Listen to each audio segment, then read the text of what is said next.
రైతులు పంట పెట్టుబడి కోసం చేసిన అప్పులపై వడ్డీ మీద వడ్డీ వసూలు చేసే అనాధికారిక వడ్డీ వ్యాపారులపై చర్యలు తీసుకోవాలంటూ మహబూబాబాద్ జిల్లా కేంద్రంలోని కలెక్టరేట్ ఎదుట రైతులు ఆందోళనకు దిగారు.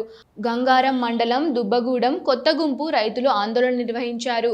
రైతుల నడ్డి విరగొడుతున్న అనాధికారిక వడ్డీ వ్యాపారులపై చర్యలు తీసుకోవాలని డిమాండ్ చేశారు.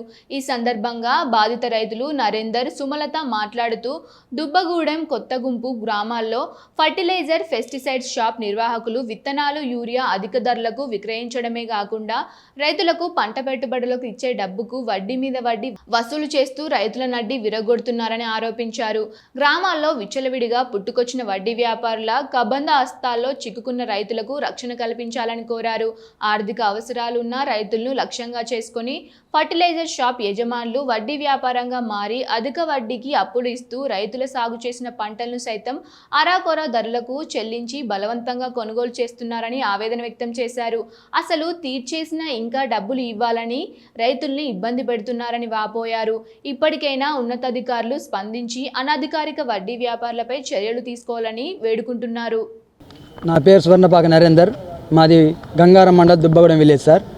అక్కడ ఒక 4 ఫెర్టిలైజర్స్ యజమానులంతా కూడా అధిక ధరలకు అమ్ముతున్నారు సార్. యూరియా కానీ, డిఏపి కానీ, పొటాష్ కానీ, మొక్కజొన్నలు కానీ సీడ్స్ విషయంలో ఇవన్నీ కూడా అమ్ముతూ ఇవాళ అమాయకులైనటువంటి ఆదివాసీ రైతుల పట్ల కూడా వడ్డీలు అధికంగా ఇవాళ జూన్లో సీజన్ స్టార్ట్ అయితే డిసెంబర్లో ఎండింగ్ అవుతుంది.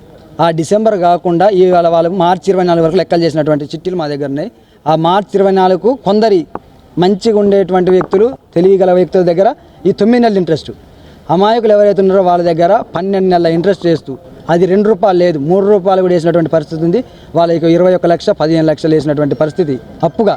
మరి ఇటువంటి రైతులను మేము ఆదుకోకపోతే, లేకపోతే ఇలా పక్క గ్రామం అయినటువంటి మామిగూడెంలో గిరిజనేతర రైతున్నారు, వాళ్ళవి కూడా అన్యాయంగా మరి దోసుకున్నటువంటి పరిస్థితి.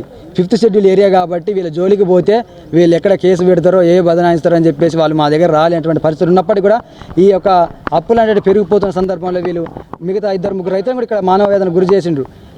మీరు అప్పు చెల్లించలేరు కాబట్టి మీ అన్నయ్యక మీ నాన్నక ఇచ్చేసి నువ్వు చక్కగా అప్పు వదులుకో, మీ నాన్న వ్యవసాయం చేస్తూ మీ భూమిని కాస్తు చేస్తూ మాకు పంట అప్పు చెల్లిస్తారని చెప్పినటువంటి సందర్భం ఉంది. కాబట్టి ఇటువంటి తరుణంలో మేము కనుక ఇది చూస్తూ ఊరుకుంటే ఖచ్చితంగా గిరిజనేతల భూములు పోయినట్లుగానే మా యొక్క భూములు కూడా పోతాయి. ఈ యొక్క అప్పులు కూడా చెల్లించలేని